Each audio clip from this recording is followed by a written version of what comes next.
बानी पीटीआई ने polygraphic test करवाने से एक बार फिर इनकार कर दिया। बानी पीटीआई अडियाला जेल में लाहौर पुलिस टीम के सामने पेश नहीं हुए। पुलिस टीम फोटोग्रामेट्रिक और वॉइस मैचिंग टेस्ट भी ना करा सकी। पुलिस टीम अडियाला जेल में 4 घंटे तक इंतजार करने के बाद वापस रवाना हो गई। लाहौर पुलिस की टीम 9 मई मुकदमात की तफ्तीश के लिए टेस्ट करने अडियाला जेल आई थी। बानी पीटीआई पहले भी 3 मरतबा लाहौर पुलिस टीम को टेस्ट कराने से इनकार कर चुके हैं।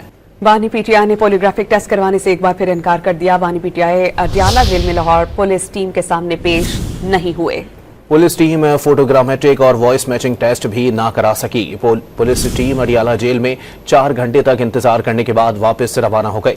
लाहौर पुलिस की टीम 9 मई मुकदमात की तफ्तीश के लिए टेस्ट करने अडियाला जेल आई थी।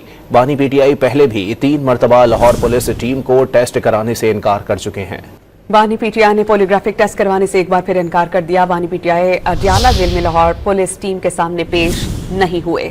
पुलिस टीम फोटोग्रामेट्रिक और वॉइस मैचिंग टेस्ट भी ना करा सकी। पुलिस टीम अडियाला जेल में 4 घंटे तक इंतजार करने के बाद वापस रवाना हो गई।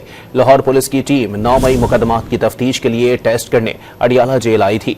बानी पीटीआई पहले भी 3 मरतबा लाहौर पुलिस टीम को टेस्ट कराने से इनकार कर चुके हैं।